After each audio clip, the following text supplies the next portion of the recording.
Let's mic news wrap. Let's mic news wrap में अब सुनते हैं दिन भर की अहम खबरें सिर्फ 10 मिनट में। सबसे पहले हेडलाइंस। महिला आरक्षण बिल और लोकसभा सीटें बढ़ाने के प्रस्ताव को लेकर विपक्ष की बड़ी बैठक। खड़गे ने कहा, महिला आरक्षण का समर्थन लेकिन परिसीमन का नहीं। बिहार में सीएम सम्राट चौधरी संभालेंगे गृह समेत 29 विभाग। विजय चौधरी को 10 और विजेंद्र यादव को 8। और कोलकाता हवाई अड्डे जाते समय रोकी गई सीएम ममता की कार। बोली, हिम्मत है तो रोज चेक करो गाड़ी। अब खबरें विस्तार से।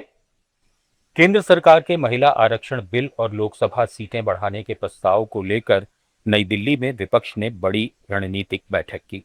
यह बैठक कांग्रेस अध्यक्ष मल्लिकार्जुन खड़गे के आवास पर हुई, जिसमें राहुल गांधी समेत TMC, RJD, Shiv Sena, UBT, NCP और आम आदमी पार्टी के नेता शामिल हुए।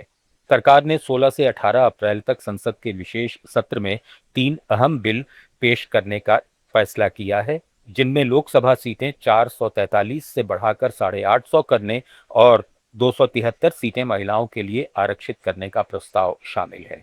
विपक्ष ने सीट बढ़ाने के इस प्रस्ताव का विरोध करते हुए इसे राजनीतिक कदम बताया है। खड़गे ने कहा कि कांग्रेस महिला आरक्षण के समर्थन में है, लेकिन इसका इस्तेमाल राजनीतिक फायदे के लिए नहीं होना चाहिए।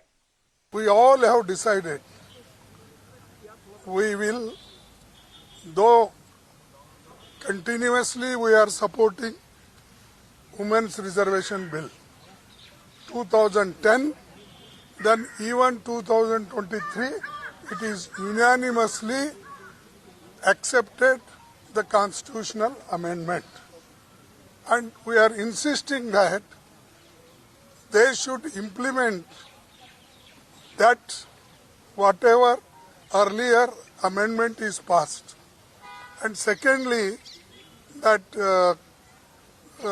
delimitation, they are also playing some tricks. Therefore, all party, we are going to take one stand.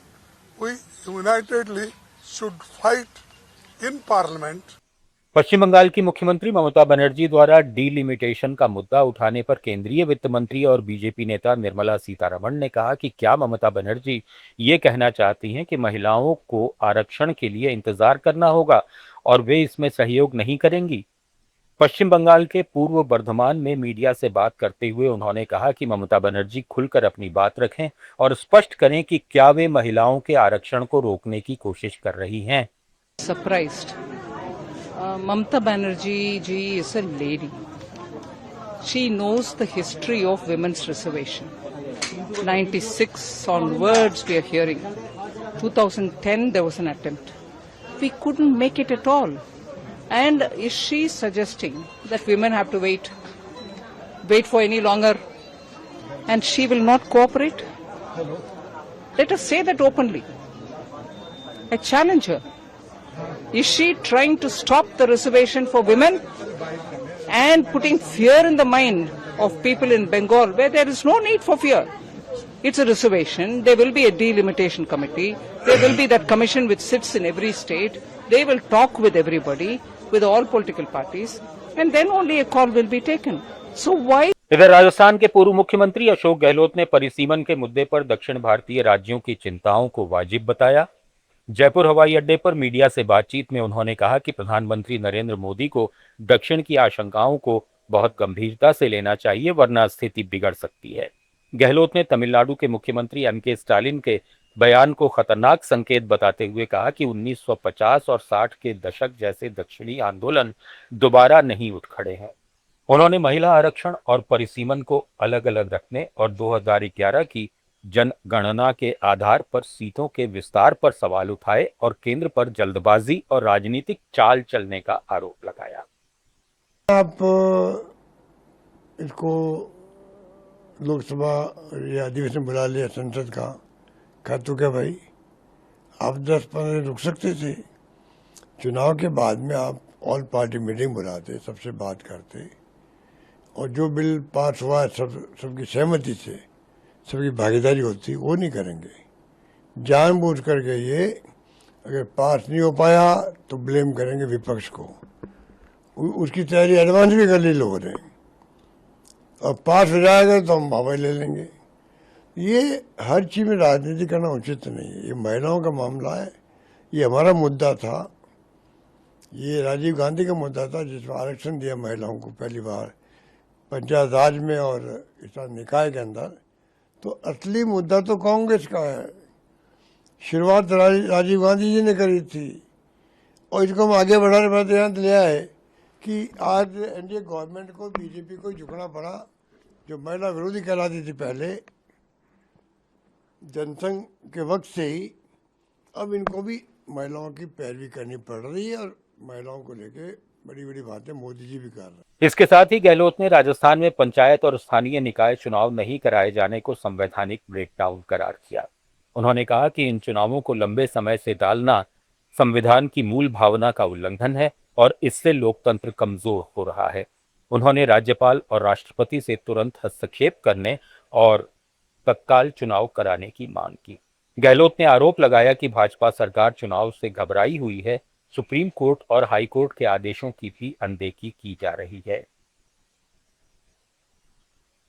Bihar में सम्राट चौधरी राज्य के 24वें मुख्यमंत्री बन गए हैं। उन्होंने लोकसभा में पद और गोपनीयता की शपथ ली। नई सरकार में जनता दल यूनाइटेड के नेता विजय चौधरी और विजेंद्र यादव को डिप्टी मुख्यमंत्री बनाया गया है। सम्राट चौधरी के पास गृह समेत 29 विभाग रहेंगे। विजय चौधरी को 10 और विजेंद्र यादव को 8 विभाग मिले हैं। मंत्रिमंडल विस्तार के बाद यही विभाग बाकी मंत्रियों में बटेंगे। तब तक तीनों मंत्री ही इनकी जिम्मेदारी संभालेंगे। शपथ ग्रहण समारोह में पूर्व मुख्यमंत्री नीतीश कुमार की मौजूद रहे। सम्राट चौधरी ने कहा कि मैं आज से ही बिहार के लिए काम करना शुरू कर रहा हूं। बिहार में सिर्फ मोदी नीतीश मॉडल ही चलेगा। जेडीयू नेता विजय कुमार चौधरी ने उप मुख्यमंत्री पद की शपथ लेने के बाद मुख्यमंत्री नीतीश कुमार के प्रति आभार जताया। उन्होंने कहा कि नीतीश कुमार की सोच और काम करने का तरीका अद्भुत है, जिससे उन्होंने बहुत कुछ सीखा है। नए मुख्यमंत्री सम्राट चौधरी भी इसी विकास मॉडल को आगे बढ़ाने की बात कर चुके हैं, इसलिए सरकार में किसी तरह का कोई भ्रम या मतभेद नहीं है।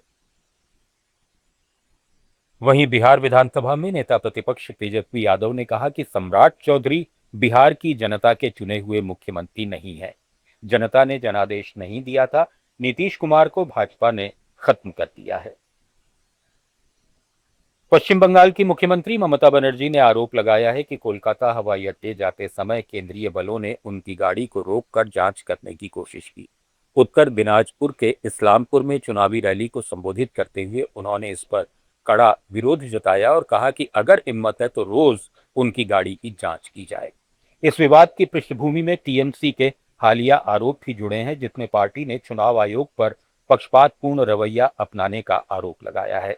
पार्टी का दावा है कि चुनाव आयोग ने पुलिस पर्यवेक्षकों और केंद्रीय बलों को निर्देश दिए हैं कि वे खास तौर पर टीएमसी नेताओं और उनके परिजनों के वाहनों की सख्त जांच करें। टीएमसी ने मुख्य चुनाव आयुक्त ज्ञानेश कुमार को पत्र लिखकर इस मामले में कार्रवाई की मांग की है। उधर केंद्रीय गृह मंत्री अमित शाह ने ऐलान किया है कि पश्चिम बंगाल में लव जिहाद और लैंड जिहाद पर सख्ती से रोक लगाई जाएगी। अलीपुर द्वार की जनसभा में उन्होंने महिलाओं को हर महीने 3,000 रुपए देने का वादा किया। बेरोजगार युवाओं को भी हर महीने 3,000 रुपए देने की उन्होंने बात कही। अमित शाह ने यह भी कहा कि माताओं और बहनों को सरकारी बसों में मुफ्त यात्रा की सुविधा दी जाएगी। प्रधानमंत्री नरेंद्र मोदी ने कहा है कि हमारे समाज में समय समय पर ऐसे महान व्यक्तित्व आते रहे हैं जो सिर्फ आध्यात्मिक मार्गदर्शन तक सीमित नहीं रहते बल्कि लोगों के बीच रहकर उनके सुख दुख को समझते हैं। कर्नाटक के मांड्या में प्रधानमंत्री ने अदी चुनचनगिरी मठ में श्री गुरु भैरवी के मंदिर का लोकार्पण किया। इस मौके पर उन्होंने कहा कि डॉक्टर बाल गंगाधर नाथ महावीर स्वामी जी भी ऐसी ही दिव्य विभूति थे जिन्होंने समाज को दुख और कठिनाइयों से बाहर निकलने का रास्ता दिखाया। आप सुन रहे थे let's mind more than radio. Follow कीजिए हमें हमारे सोशल मीडिया प्लेटफॉर्म्स पर।